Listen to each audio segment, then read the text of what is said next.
Salve, rapaziada. O Ceará estreia na Série A com um empate contra o Red Bull Bragantino, 2-2. Quando você olha para o placar antes de começar o jogo, você fala, pô, bom resultado. Peguei o Bragantino fora, um confronto direto, você empata fora. No segundo turno, tu tem que vencer também do Bragantino. É a obrigação do Ceará para quem quer permanecer na Série A. É evidente isso. Mas quando você olha para o enredo do jogo, a construção da partida, o Ceará faz 30 primeiros minutos impecáveis, faz 1-0 com o Pedro Raul, faz 2-0, porra, primeiros 30 minutos dos sonhos. Poderia ter feito até um 3-0 no chute de Galeano, que o goleiro Cleiton conseguiu fazer uma boa defesa. Então, o Bragantino praticamente não atacava. Quando atacava, não conseguia construir nada de chance clara de gol. Bruno Ferreira não teve que fazer nenhuma defesa. O Bragantino sequer finalizou nos primeiros 30 minutos. Estava 6-0 na estatística para o Ceará. Aí você olha para aquele enredo dos primeiros 30 minutos e você fala, porra, se estamos vencendo de 2-0, não podemos escapar essa vitória aqui no Nabi Abichedi. Até porque o elenco do Bragantino não é nenhum super elenco. O elenco do Bragantino não é infinitamente melhor do que o Ceará. O Ceará não estava pegando o Flamengo no Maracanã, não. Nem, sei lá, o Palmeiras no Allianz Parque. Era o Bragantino, que é um time ali da prateleira do Ceará, na média. Quando eu falo na média é, dos times do Z6, você coloca Bragantino, Ceará, Sport, Vitória, Juventude, Mirassol. Então, se é um time da mesma prateleira e tu abre 2-0, mesmo sendo fora de casa, tu tem que permanecer vencendo até o último lance. Tu tem que buscar essa vitória de todo jeito. O Ceará, a partir do minuto 30, começa a recuar, o Bragantino começa a se impor, faz o primeiro gol na reta final do primeiro tempo nos acréscimos, faz o segundo gol, empata a partida na reta final do segundo tempo nos acréscimos, e o Ceará poderia até tomar a virada, se não fosse uma defesaça de Bruno Ferreira. Então, assim, no final das contas, quando você olha para o enredo, você fala, não foi um ótimo resultado, não. Parando bem para analisar, não foi. Foi ficar mais com a sensação do perdemos 2 pontos do que conquistamos 1. Por exemplo, o Sport contra o São Paulo no Morumbi. Óbvio que é muito mais difícil você enfrentar um São Paulo no Morumbi do que um Bragantino no Nabi Abichedi. Pela disparidade de elenco das duas equipes, retrospecto recente e tal, eu nem vou me alongar muito no debate de futebol apresentado, porque o São Paulo não joga bem na maior parte do tempo, mas ainda assim segue sendo São Paulo no Morumbi. Então, o Sport, ele termina o jogo lá no Morumbi, a torcida fica com a sensação do, porra, temos perspectiva pela bola jogada, encaixamos ali uma formação tática interessante, poderíamos vencer, poderíamos perder, o empate tá justo, Calera ainda perdeu um pênalti, então você olha para o Sport e fala, porra, foi um ponto conquistado aqui, velho, contra o São Paulo no Morumbi. Com certeza, daqueles times ali do Z6, com certeza, pelo menos os 3, 4 vão perder o jogo lá no Morumbi. Com certeza. Um ou outro é que vai empatar, um ou outro é que vai vencer, mas a maioria vai perder lá no Morumbi. Então acaba sendo um bom resultado para o Sport, um empate conquistado. Esse empate que o Ceará conquistou não é de toda a desgraça do mundo, mas poderia ser bem melhor, evidente por todo o contexto que a gente trouxe aqui para vocês, tá? Vamos trazer aqui os gols da partida. Foi um jogaço, gostei muito, como entretenimento, foi muito bom. E para o Sport, para mim, foi um bom resultado, pela razão óbvia. Se eu estou jogando um campeonato do Bragantino, do Ceará, e eles empataram, ótimo, ninguém somou 3 pontos, ninguém ficou com uma vitória ali a mais, porque é um critério importante no desempate, se igualar ali a pontuação, o número de vitórias, assim como teve o empate que rolou no jogo, aliás, assim como teve a derrota do Mirassol para o Cruzeiro, que foi bom para o Sport, e o Juventude e Vitória, que é um confronto direto, ideal seria o empate, mas o Juventude acabou vencendo. Então, na média do que aconteceu nessa rodada, o Sport pontuou, o Mirassol perdeu, o Vitória perdeu, Ceará e Bragantino empataram, acabou sendo uma boa rodada inicial para o Sport. Óbvio que é muito cedo para a gente, de fato, se debruçar muito em tabela e trazer projeção de rebaixamento, é muito cedo, é uma rodada, pô. Nem dá para trazer uma grande análise assim nesse momento ainda, tá? Bom, vamos lá, gente, trazer aqui um pouquinho da análise do pós-jogo, destaques individuais e os gols também da partida. Antes disso, a Montenegro Cargas e Transmissão, mais uma vez, o recado dos nossos patrocinadores, tá? A Montenegro Cargas é a palavra-chave para transportar sua mercadoria em 2025. Há mais de 10 anos, a Montenegro Cargas vem transportando compromisso para todo o Brasil. Com as modalidades de entregas fracionadas, expressas e dedicadas, vem oferecendo sempre o melhor serviço e detalhe, por um precinho justo. Além disso, a Montenegro Cargas é uma das poucas do Brasil a incluir prazo de entrega em proposta para vários trechos do contrato, garantindo confiança, eficiência e transparência em cada entrega. Essa é a Montenegro Cargas transportando compromisso. É carga, viu, pai? Bom, rapaziada, é o seguinte, vamos logo para os gols sem mais enrolação. O Ceará começa um pouco melhor do que o Bragantino na partida. O Bragantino perdido no meio campo, perdido no ataque. Um time que estava sobrevivendo de chuveirinhos na grande área que não davam em nada os cruzamentos do Bragantino. Defensivamente estava muito mal. E o Ceará tirou proveito no início da partida. Dieguinho, muito bem no jogo, para mim, um dos melhores em campo. Constrói a jogada do primeiro gol depois de um passe de Marlon. Ele solta o passe para Pedro Raul. E tudo que Pedro Raul mais queria aqui é receber esse passe açucarado entre os zagueiros e com o goleiro plantado debaixo da barra. Cleiton, que eu acho um goleiro interessante, sim, não sou muito fã, mas tem os seus bons momentos durante a temporada, ele poderia avançar um pouco mais para tirar um pouco mais o ângulo de Pedro Raul. Só que ele recua cada vez mais e deixa a barra com muito espaço. Pedro Raul poderia chutar aqui no contrapé, poderia chutar na esquerda, na direita, poderia dominar, carregar um pouco mais. Então ficou muito fácil para Pedro Raul fazer o primeiro gol da partida. Mérito total para o Ceará na construção do gol, mérito total para o passe de Dieguinho, que começou muito bem a partida, marcou, deu combate, conseguiu fazer a jogada em transição também. E mérito óbvio para a finalização, precisa de Pedro Raul com 11 minutos de jogo. E o Ceará amplia o marcador.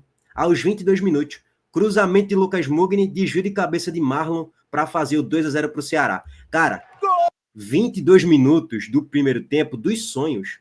Mais uma vez, é o que eu falei ontem na live do pós-jogo. Velho, eu tava me coçando aqui para digitar no Twitter. Gente, temos o primeiro rebaixado para a Série B. Porque, assim, os primeiros 25, 30 minutos do Bragantino foram irreconhecíveis.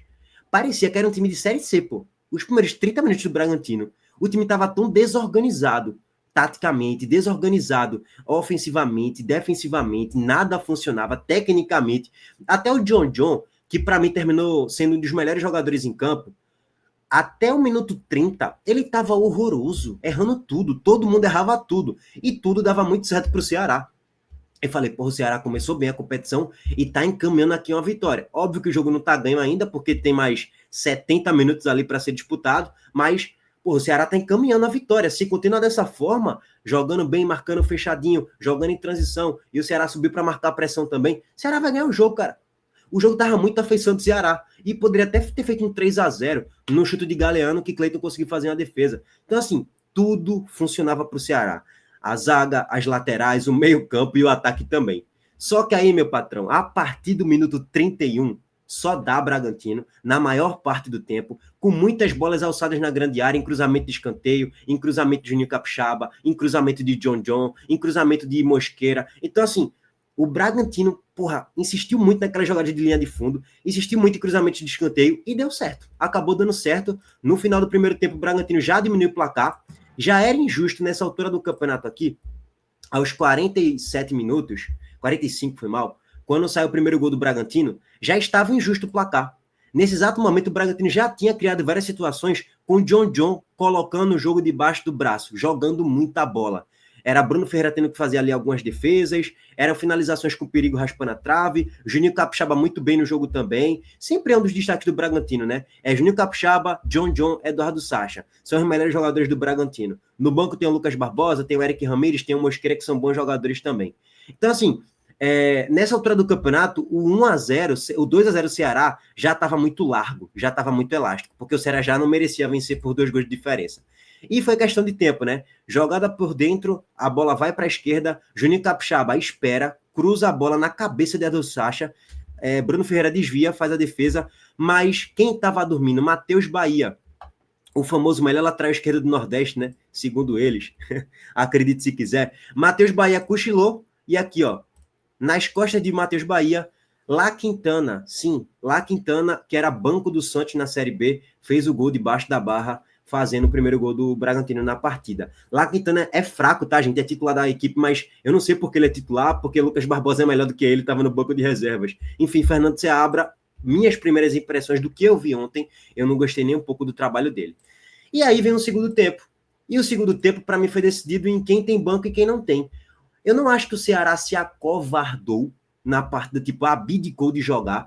Eu acho que também foi muito pela imposição do próprio Bragantino e o desenrolar da partida, mas o jogo do Ceará não conseguiu fluir, cara. O Ceará já não marcava tão bem assim. As jogadas em transição praticamente não funcionavam. Se você analisar aqui, ó, o volume de jogo, o Bragantino basicamente passa a ser dominante a partir dos 30 minutos de jogo, a partir do 2-0 do Ceará. E aí o Ceará, ele só chega uma vez no segundo tempo, que foi na jogada em transição que Pedro Raul finalizou e Cleiton conseguiu fazer uma ótima defesa. Tirando isso, o Ceará tentava chegar, mas pecava muito nas jogadas em transição. Rômulo, que entrou no segundo tempo, errou tudo. Se Rômulo tivesse no dia melhor, e Rômulo eu considero pelo menos um jogador interessante para compor numa Série A, Rômulo poderia, se tivesse no dia melhor, poderia achar um gol, ou poderia achar um passe para Pedro Raul. Ele teve várias oportunidades de transição para fazer isso, e não conseguiu executar muito bem.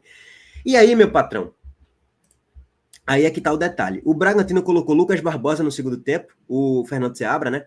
Henrique Mosqueira, melhor dizendo, e Eric Ramírez. E esses 3 jogadores entraram bem. Mosqueira um pouco abaixo, de fato, ele não estava ganhando muitas divididas em cima de Fabiano Souza, que para mim fez um bom jogo, de modo geral. Mas água mole e pedra dura, tanto bate até que fura. O primeiro tempo, o Ceará tinha 6-0 em estatísticas de finalização, até os 30. Termina o primeiro tempo, o Bragantino já tem 8 finalizações. É um 8-3 praticamente, é um 8-3 ali em finalizações, depois dos 30 minutos do primeiro tempo. No segundo tempo, 10-4 finalizações, uma chance clara para cada um dos lados, e o Bragantino com muito mais posse de bola.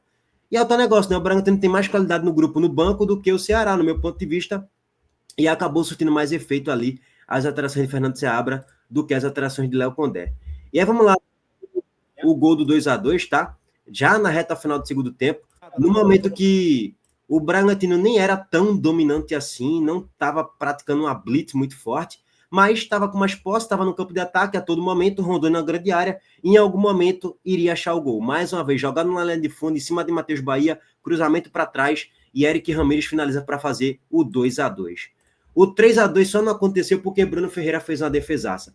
Cruzamento de escanteio, mais uma vez na bola aérea, desvio de cabeça de Eduardo Sacha, e Bruno Ferreira faz uma defesaça. Poderia pintar o 3-2. Então, assim, no final das contas, fica aquele mix de sensações, né? Porra, poderia ser bem melhor, mas poderia ser pior também se a gente toma 3-2. O empate, de modo geral, eu acho que tá justo. E fica o saldo, acho que mais negativo do que positivo, né? Porque tu abre 2-0 e tal, mesmo sendo fora de casa, poderia conseguir sair com os 3 pontos, e o Ceará não conseguiu fazer isso. Bom, para finalizar aqui rapidamente, tabela em tela de classificação, o Ceará, nesse momento, é o 10º, sei lá, é o 7º colocado com um ponto conquistado, com a mesma pontuação do 14º, nem tem grande análise de tabela para fazer, mas o único nordestino a começar a estrear com a vitória foi os Fortaleza, que venceu por 2-0 a equipe do Fluminense, tá? Bom, melhores em campo, Dieguinho, Pedro Raul, Marlon e Bruno Ferreira conseguiram ali no top 4 fazer uma boa parte desses 4. Pro lado do Bragantino é Juninho Capixaba, é John, Eric Ramírez e também Lucas Barbosa. Esses 4 aí foram muito bem na partida. E é por aí que o Ceará sobrevive e que o Bragantino também sobrevive, com essa base de jogadores que tende a fazer uma boa competição, tá? Pelo menos esses jogadores individualmente falando. Bom, próxima rodada do Ceará pega o Grêmio e o Bragantino pega fora de casa o Fluminense. Difícil, duro, hein? Duro. Bom, rapaziada, por enquanto é isso, tá, meus amigos? Deixa o like aqui para fortalecer, se inscrevam no canal e ativem o sininho de notificações também. Valeu, gente!